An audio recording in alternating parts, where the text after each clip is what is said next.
Merveilleux, si merveilleux est ton immense amour. Ta croix proclame la grâce de Dieu sur moi.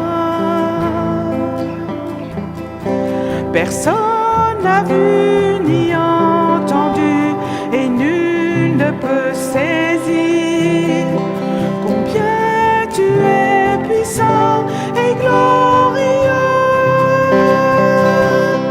Dieu merveilleux, je t'aime. Dieu merveilleux, je t'adore. Dieu merveilleux, mon cœur te chante. Dieu merveilleux, je t'aime. Dieu merveilleux, je t'adore. Dieu merveilleux, mon cœur te chante. Alors pour le message que j'avais à cœur de partager aujourd'hui, c'était des choses que j'ai vécues un peu ces derniers temps avec la parole de Dieu. J'avais à cœur de vous rappeler combien c'est important de lire la parole, de s'en nourrir. Voilà. Et je ne voudrais pas être trop long parce que j'aimerais donner quelques principes généraux pour rappel, quelques expériences personnelles et après un temps où on peut méditer ensemble un passage, comme on le fait quelquefois, et voir comment le Saint-Esprit va nous parler. J'avais bien aimé Rachel, la dernière fois qu'elle avait prêché, elle avait partagé à la fois un message et en même temps elle avait vécu. Elle avait mis au concret, elle avait dit Dieu nous parle par des images, alors on va prier et on va recevoir une image. Hop, elle avait reçu une image. Une mise en pratique, et j'aimerais qu'on puisse mettre la mise en pratique. Donc je vais dire à Joël de m'arrêter si je parle trop longtemps. Dans une demi-heure, tu m'arrêtes. Je crois que la parole de Dieu, c'est quelque chose qui est important et qu'on oublie parfois. Quand on va dans des réunions, par exemple, et que les gens n'ont pas leur Bible, moi, ça me frustre. Je me sens nu quand je n'ai pas ma Bible, en fait. Alors, il y en a qui l'ont sur leur portable, d'accord ? Mais par exemple, moi, quand je vais à la réunion de prière, je me sens nu si je n'ai pas ma Bible. Peut-être vous avez remarqué, à chaque fois, je viens avec ma petite Bible parce que je m'attends à ce que Dieu me parle dans sa parole. Et je crois que c'est important de réaliser que c'est un livre que Dieu nous a donné à protéger pendant des milliers d'années pour qu'on l'ait aujourd'hui. Alors, il y en a qui disent que c'est un mythe. Moi, j'ai un patient qui pense que c'est un mythe, que c'est des histoires racontées comme toutes les autres histoires. Parce que quand on est enfant, on nous raconte plein d'histoires, des fables, des histoires, Blanche-Neige, tout ça, voilà, c'est des fables. Donc, on prend l'habitude de penser que les histoires qu'on nous raconte, c'est un peu des histoires inventées. Et finalement, les gens pensent que la Bible, c'est un peu une histoire inventée. C'est des belles histoires, des choses qu'on a racontées, un peu comme la mythologie grecque ou comme d'autres mythes, d'autres religions qui ont fondé des religions sur des mythes, sur des histoires inventées. Sans réaliser que la Bible, c'est quelque chose qui est vrai. Et Dieu a voulu rappeler ça à travers quelque chose qui s'est passé il y a 50 ans. C'était la découverte des écrits de Qumran, où ils ont retrouvé des écrits qui n'ont pas été changés, parce que c'était des écrits qu'ils ont retrouvés dans une grotte qui était du temps de Jésus, ou juste après Jésus, les Esséniens. C'était à la même période. Et 2000 ans après, quand ils ont ressorti ces écrits, ils se sont aperçus qu'au cours des 2000 ans, les textes n'avaient pas changé. Il n'y a pas quelqu'un qui avait arrangé les textes, il n'y avait pas quelqu'un qui s'était trompé en recopiant. Et ça montre vraiment la fidélité de Dieu, la puissance de Dieu pour garder sa parole jusqu'à aujourd'hui. C'est comme un signe qui disait aux hommes, mais vous êtes incrédules, mais regardez, pendant 2000 ans, j'ai protégé la parole et pour qu'aujourd'hui, elle vous soit encore donnée. Alors, pour nous, maintenant, c'est évident que c'est un livre qui nous parle. Mais moi, pendant longtemps, pendant mon adolescence, c'était pas un livre qui me parlait. C'était un livre comme les autres. C'était des histoires auxquelles on pouvait accorder crédit ou pas. Et puis c'est quand je me suis converti que d'un seul coup, la Bible est devenue quelque chose de vivant pour moi. Quelque chose qui m'a parlé. Pendant des heures, je me souviens, quand j'étais jeune converti, je lisais la parole. Et j'avais l'impression que Dieu me nourrissait à travers ça, me parlait. Alors, c'est important de lire la Bible, d'abord déjà pour comprendre qui est Dieu. Avant même que Dieu nous parle personnellement, c'est important de comprendre, parce qu'au travers de toute sa parole, Dieu nous montre qui il est. En fait, c'est un livre de révélation, c'est un livre qui vient pour nous montrer vraiment qui est Dieu. Et par exemple, tout au long de l'histoire d'Israël, on peut se dire, mais il y a des histoires un peu terribles, tout ça, le peuple qui abandonne Dieu, Dieu qui juge. Et puis, mais tout au long de l'histoire, par exemple, on voit la fidélité de Dieu, qui a fait une alliance avec Israël et qui l'a jamais déchiré, qui l'a jamais abandonné. Bien sûr, il y a eu des jugements, mais jamais il a dit, c'est fini avec mon peuple. Et encore aujourd'hui, on le voit, c'est pas fini encore avec Israël. Même si Israël fait des bêtises, encore Dieu n'a pas fini avec son peuple et ne finira jamais jusqu'à la fin des temps. Et ça, c'est une chose qui est extraordinaire dans la Bible, c'est qu'on voit cette fidélité envers Israël. Malgré les pires choses, ils vont faire des abominations, ils vont même jusqu'à offrir des enfants en sacrifice à un moment donné. C'est terrible. Dieu aurait pu, même avec le veau d'or, à un moment donné, Dieu a envie de changer, de dire, bon ben, j'arrête tout et je vais faire un autre peuple à partir de toi, Moïse. Et Moïse lui dit, non, rappelle-toi, tu as fait alliance. Ah oui, c'est vrai, j'ai fait alliance. Et Dieu continue son alliance avec Dieu. Et ça, c'est avec les hommes. Et ça, c'est magnifique. Ça nous parle sur le plan général de la fidélité de Dieu, même pour nous. Il a fait alliance avec nous et jusqu'à la fin, il sera fidèle avec nous. La Bible nous parle du cœur du Père. Quand dans les évangiles, toutes les histoires qui parlent du Père du Fils prodigue, quelle magnifique histoire qui nous parle du cœur de Dieu, qui a un cœur de Père. Et rien que de lire ces histoires, même sans les prendre vraiment absolument personnellement pour nous, ça nous parle du caractère de Dieu, de qui est Dieu. Bien sûr, Dieu est aussi un Dieu qui est parfois juge. Parfois, on ne peut pas s'amuser avec lui. Ce n'est pas un Dieu léger. On voit qu'il y a des temps de jugement, il y a des moments où Dieu intervient et les choses se passent mal. Parce qu'on ne peut pas s'amuser avec Dieu. Et ça nous montre encore qui est Dieu au travers d'un parcours général de la parole. Mais plus que ça, ce qui est important, c'est qu'il y a une bénédiction. Quand on lit la Bible, il y a quelque chose qui s'attache à la parole, à la lecture de la parole. Et Ésaïe 55, 11 dit par exemple qu'elle ne retourne pas à Dieu sans effet. Quand on lit la parole, elle ne retourne pas à lui sans effet. Elle produit un effet. Quoi qu'on fasse, quelle que soit la situation dans laquelle tu vas lire la parole, même si c'est un truc que tu ne comprends pas, elle va produire son fruit. Parce que c'est comme magique, c'est quelque chose de particulier qui fait que la parole de Dieu, elle produit du fruit. C'est pour ça que les Gédéons, ils distribuent la Bible. Parce qu'ils pensent que la Bible, quand les jeunes vont l'ouvrir, elle va produire du fruit. Il y en a certains pour qui ça ne va rien dire, mais il y en a d'autres pour qui ça va être un déclencheur. Et c'est important, c'est un beau ministère que le ministère des Gédéons de partager la parole, parce qu'elle ne retourne pas à Dieu sans effet. Dans Jérémie 15, 16, Jérémie dit « Ta parole a fait la joie de mon cœur ».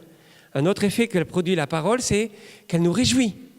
C'est vrai, quand on lit la Bible, ça nous réjouit. On lit des histoires extraordinaires, on lit des choses extraordinaires que Dieu a fait. On dit, mais ça, tu l'as fait, Dieu, tu peux le faire encore. Quand même, ressusciter des gens, guérir des gens, aller vers des gens qu'on n'aurait pas pensé, aller même guérir des païens, un roi païen que tu as guéri, soutenir un prophète qui est persécuté. C'est incroyable, Seigneur. Ce que tu as fait avec Joseph, c'est quand même magnifique. Tu lui as parlé et puis tout à la fin, tu as accompli ta parole. C'est magnifique. Tout ça, ça nous remplit de joie. Et Jérémie disait, ta parole fait la joie de mon cœur. Jérémie 23, 29 dit aussi, ta parole est un feu. Hein, ça nous embrasse, ça nous motive. Quand on lit la parole de Dieu, ça nous fortifie, ça met comme un feu en nous par le Saint-Esprit. Et Luc 11, 28 dit, heureux ceux qui écoutent la parole de Dieu et qui la mettent en pratique. Et une chose qui fait que produit la parole de Dieu, c'est vraiment du bonheur. C'est du bonheur. C'est une joie, c'est une prospérité que la parole de Dieu produit en nous. C'est aussi la foi qui vient au travers de la parole de Dieu. La foi vient de ce qu'on entend et ce qu'on entend vient de la parole de Dieu, dit Romains 10, 17. Hein? Si on veut grandir dans la foi, on peut essayer de se mettre plein de choses dans la tête. Ouais, je vais grandir dans la foi, je vais avoir de la principale chose, lire la parole de Dieu. La foi vient de ce qu'on entend, de ce qu'on voit, comment Dieu a agi, alors il va agir encore de la même manière. Comment Dieu parle dans la parole, alors il parle de la même manière dans nos vies. Et puis, c'est Jean qui a été tellement loin dans sa façon de voir la parole de Dieu que pour lui, Jésus et la parole, c'est la même chose. Alors, c'est un peu difficile à comprendre parce qu'on ne voudrait pas idolâtrer la parole. On ne veut pas dire on va mettre une parole et puis adorer la parole. Mais pour lui, il dit au début de son évangile, au commencement était la parole était avec Dieu, elle était Dieu. Et à la fin, dans l'Apocalypse, il dit que son nom est la parole de Dieu, quand il parle du cheval blanc. Son nom est la parole de Dieu. Et pour lui, Jésus est incarné vraiment dans la parole de Dieu. Et la parole est vraiment quelque chose qui sort de la bouche de Jésus, une parole qui vient nous toucher, qui vient directement de Jésus. Alors, on ne veut pas idolâtrer la parole, mais on ne veut pas l'oublier non plus. C'est important de ne pas la mettre de côté, même si Dieu nous parle autrement. C'est beau, Dieu nous parle par des songes, par des images. Il a dit dans la parole, dans les derniers temps, vos vieillards auront des songes, auront des visions, vos jeunes prophétiseront. Donc, ce n'est pas forcément des versets bibliques qu'on ressort, mais c'est des images. Et on en a plein parmi nous, des gens qui ont des paroles à un certain moment, des images. Mais c'est important aussi de garder la parole parce que c'est un livre qui a coûté à Dieu et aux hommes pour qu'il soit parmi nous. C'est quelque chose qui est précieux. Les martyrs, ils ont bataillé pour avoir la parole. Les Cévenols, ils ont donné leur vie pour la parole. Ils ont donné leur sang pour la parole. Pour eux, c'était tellement précieux qu'ils en faisaient des petites Bibles en forme de chignon pour le protéger dans leurs cheveux. Elles étaient toutes petites. Et voilà, exactement. Et d'ailleurs, on a appelé la religion protestante de la même expression que la religion des Juifs, c'est-à-dire le peuple de la parole. Parce que c'était des gens qui étaient tellement attachés à la parole, comme le peuple juif. Et quand on voit comment le peuple juif a prospéré, comment les protestants ont prospéré. Partout où ils sont allés, ils ont amené la prospérité. En Afrique du Sud, ils ont amené la prospérité. En Suisse, ils ont amené la prospérité. En Hollande, ils ont amené la prospérité.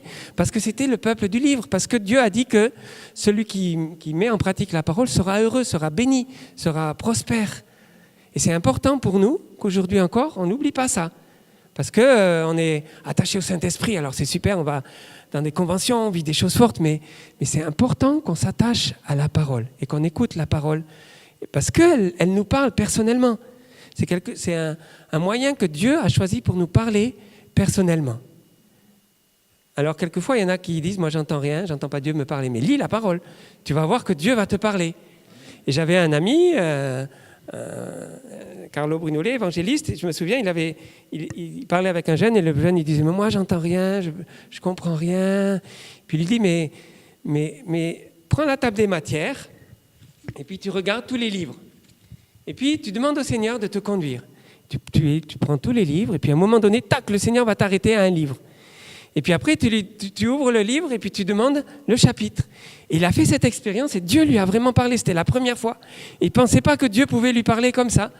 Mais c'est vrai, Dieu parle dans sa parole. Si on le met au défi, il va parler dans sa parole parce qu'il aime à nous parler. Ça, c'est important. C'est vraiment un moyen que Dieu nous a donné aujourd'hui pour nous parler. Alors, je vais vous donner quelques petits exemples personnels que j'ai vécus ces derniers jours. Peut-être d'abord le premier exemple, c'était dans notre famille, c'était Mamette. Vous vous rappelez que Mamette, à la fin de sa vie, elle perdait un peu la tête. Et on avait des temps avec elle, en famille, avec Joël, où tous les lundis soirs, nous, on jeûne et on prie, et on prend un petit temps où on lit la Bible personnellement, et puis après on partage qu'est-ce qu'on a reçu, chacun, comment Dieu nous a parlé. Et Dieu nous parle à chaque fois, chaque lundi soir, Dieu nous parle et nous donne un passage particulier. Et on avait Mamette, alors on lui dit quand même, est-ce que tu as reçu quelque chose? Mais ça déraillait complètement dans sa tête à ce moment-là. Et elle nous sort un passage dans Ésaïe 46. Et ça nous a époustouflés, parce que même malgré qu'elle perde la tête, le Seigneur lui avait parlé dans la parole.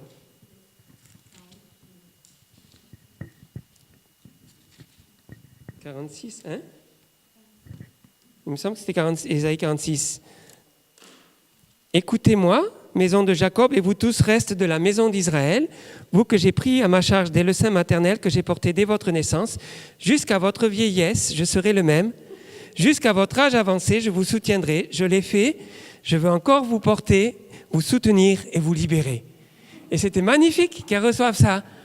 Elle perdait la tête et le Seigneur lui promettait que jusqu'à la fin, il serait avec elle. Et c'était beau, ça nous a profondément touchés de voir que Dieu, même à un moment donné où on peut être un peu à l'ouest, ben, il nous parle dans sa parole. Et c'était magnifique. Dernièrement, à la réunion de prière, on a partagé les sujets de prière. Il y avait plus de 15 sujets. Et tous importants. Des gens, des situations difficiles et tout. Je me dis, oh là là, comment on va prier pour ça? Alors j'essaye de rassurer les gens en disant, le Seigneur a déjà pourvu, vous inquiétez pas. Je me dis, mais s'il faut énumérer tous les sujets, comment on va faire? Bon, on est d'accord, on dit oui, le Seigneur va répondre. Et puis le Seigneur me donne deux petits mots dans ma tête qui dit, n'importune pas le maître. Je dis, mais Seigneur, qu'est-ce que ça veut dire, n'importune pas le maître? Puis moi, j'aime bien avoir mon iPhone parce que je mets sur Google n'importune pas le maître et je tombe sur un passage dans Matthieu où il est dit qu'à un moment donné, Jésus est allé pour guérir une petite fille qui était malade. Et puis, il y a des gens qui l'ont arrêté, le maître de la maison, en lui disant, mais n'importune pas le maître, elle est morte. Et elle est morte. Et Jésus a répondu, si tu crois, enfin, on va le lire peut-être, je ne sais plus. Dans Luc 8, 49, ce sera mieux, parce que si je le cite, ça ne va pas être juste.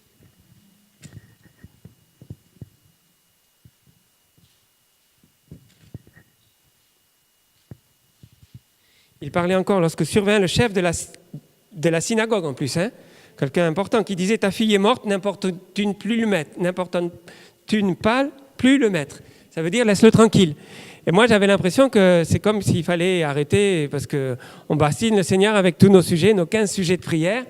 Et Jésus répond, Jésus qui avait entendu cela, dit au chef de la synagogue, sois sans crainte, crois seulement et elle sera sauvée. Et le Seigneur me disait, mais crois à tous ces sujets. Je vais répondre à tous ces sujets.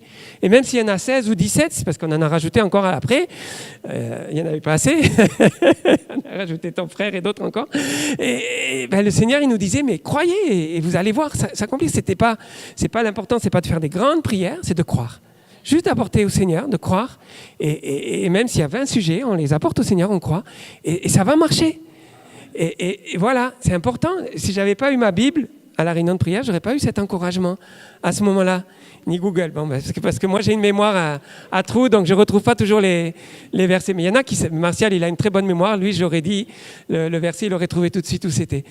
Donc voilà, chacun avec sa méthode. Mais c'est magnifique comment, quand on demande au Seigneur, il peut nous parler. Et moi, je m'attends avant chaque réunion à ce qu'il nous parle, dans le culte, à ce qu'il nous parle, pendant la louange, à ce qu'il nous encourage. Et qu'il y ait une parole qui sorte, qu'il y ait quelque chose qui sorte de bon pour chacun. Et c'est bon de parler avec Dieu. Quand on lit la Bible, de lui parler. L'autre fois, on lit les passages du jour et on est tombé chaque jour, le matin, on prend un temps pour prier, pour lire les passages avec Joël. Et le passage du jour, c'est dans la Ligue pour la lecture de la Bible, c'était sur la tentation de Jésus à Gethsémane. Il dit à ses disciples, mais veillez et priez. Et puis, on voit qu'ils s'endorment. Et puis après, il les réveille, il leur dit, mais vous n'êtes pas capable de prier 1 heure avec moi, veillez et priez. Ils retournent prier et hop, ils s'endorment à nouveau. Puis à la fin, il leur dit, bon, maintenant, levez-vous, c'est fini. Et les disciples, ils ne comprennent pas. Et le commentateur a dit, mais oui, ils sont passés complètement à côté du temps, du timing de Jésus parce qu'ils se sont endormis. Et je me suis dit, mais Seigneur, moi, je ne veux pas être comme ça. Je veux pouvoir veiller et prier. Qu'est-ce qui a fait qu'ils se sont endormis? Pourquoi est-ce qu'ils se sont endormis? Pourquoi est-ce qu'ils n'ont pas obéi à Jésus? Bon, il y avait les attaques de l'ennemi qui fait qu'il veut appesantir les gens. Mais il y avait une petite chose que le Seigneur m'a donné, un petit secret. Il m'a dit, tu as lu ça dans Matthieu, mais va lire dans Luc. Va lire dans Luc. Et j'ai lu dans Luc ce passage. Alors je vais retrouver... Luc 22, 39. C'est le seul qui dit ça, Luc. il dit, après être sorti, il alla selon sa coutume au mont des Oliviers. Ses disciples le suivirent. Arrivé à cet endroit, il leur dit, priez afin de ne pas entrer en tentation. Puis, s'écartant d'eux, environ un jet de pierre, il se mit à genoux et pria, et ainsi de suite. L'histoire continue. Mais Luc il donne une précision. Il alla selon sa coutume, selon son habitude. Ils avaient l'habitude d'aller au jardin. Ils avaient l'habitude de dormir dans ce jardin. Ils avaient l'habitude de laisser Jésus prier. Ils avaient l'habitude d'être avec lui. Ils se disaient, ça va être encore un soir comme d'habitude. Il va prendre du temps pour prier, puis après il va nous dire la direction. Il va nous dire, il faut qu'on aille là, ou il faut qu'on fasse ça, ou il va recevoir un message qu'il doit donner. Nous, on va dormir comme d'habitude, parce que d'habitude, ils dormaient.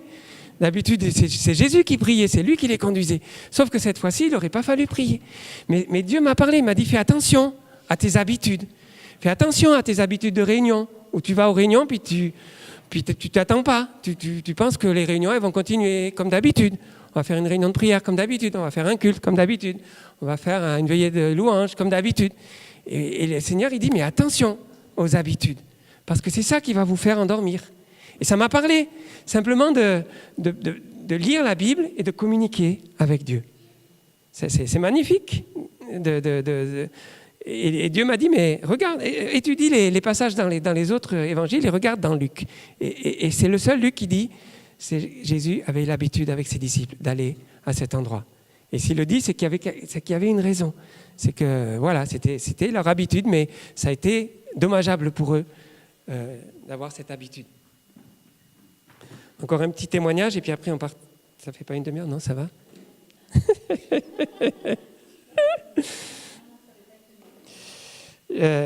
J'ai lu dernièrement sur Internet un témoignage assez fort du président du Zimbabwe. Le président du Zimbabwe est chrétien, je ne savais pas. C'est un petit pays d'Afrique qui a été touché par un cyclone oui, c'est un grand pays d'Afrique, avec le Mozambique, voilà, le Mozambique où il y a Heidi Baker, qui a un ministère là-bas, qui a été touché par un cyclone. Les deux pays ont été touchés en même temps par le cyclone qui a fait un millier de morts, il pense à moins 1 millier de morts et des centaines de milliers de sans-abri. Et ce président a dit quelque chose qui m'a interpellé. Je me dis, mais il est fort pour dire ça quand même. La semaine dernière, le président Emerson Mnangagwa s'est rendu dans les zones touchées.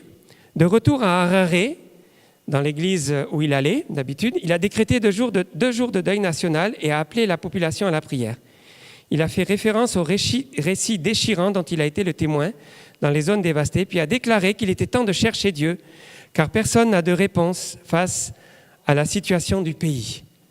En tant que personne, nous ne savons rien. Nous apprenons seulement à connaître quelque chose après que cela se produise. Mais Dieu sait tout,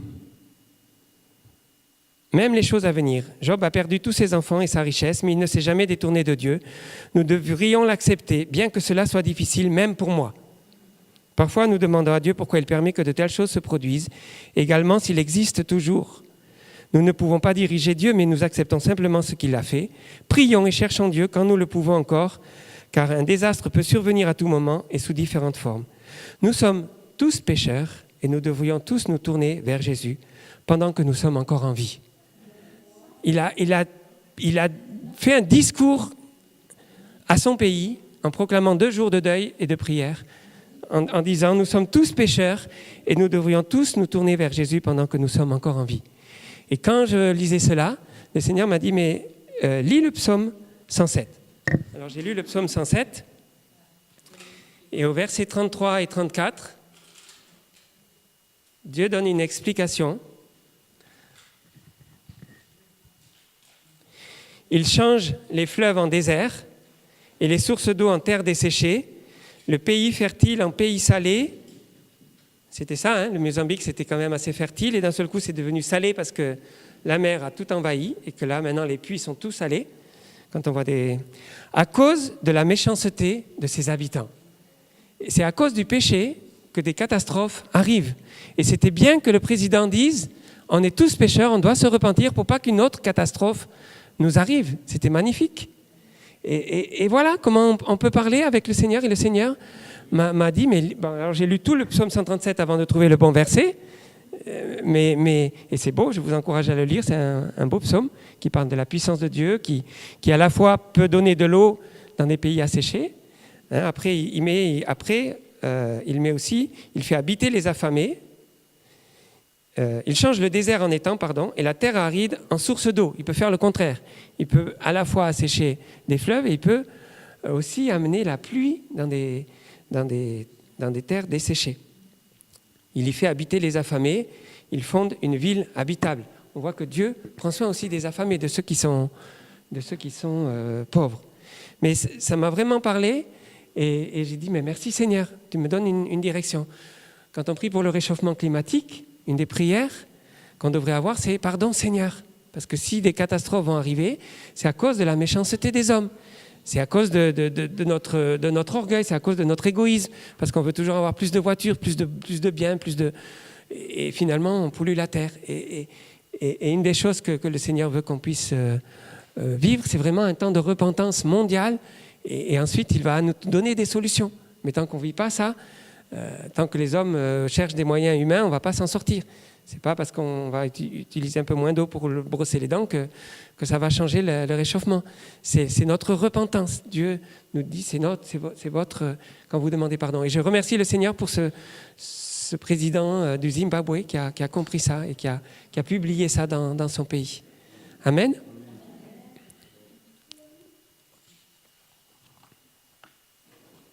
Alors je suis sûr que vous auriez des témoignages aussi, comment Dieu vous parle. Mais c'est pour vous encourager à lire la parole en demandant au Seigneur de vous parler. Et si vous ne comprenez pas, vous lui demandez de vous parler. Et il va vous diriger vers d'autres passages, vers une concordance. C'est bien d'avoir une concordance aussi. Hein. Par exemple, si vous avez un mot qui vous touche, vous le cherchez dans la concordance ou sur Google et vous retrouvez le verset. Et ça vous parle, ça entretient. Et Dieu veut vraiment communiquer avec nous. Je crois que Dieu est vraiment intéressé par nous communiquer au travers de sa parole, au travers des visions, mais au travers de sa parole. Alors je vous encourage vraiment à le faire, à le vivre. C'est ce que j'ai vécu ces derniers temps, cette semaine, et ce que j'avais à cœur de vous partager, que vous puissiez aussi le vivre, le mettre en pratique dans ces prochains temps. Amen.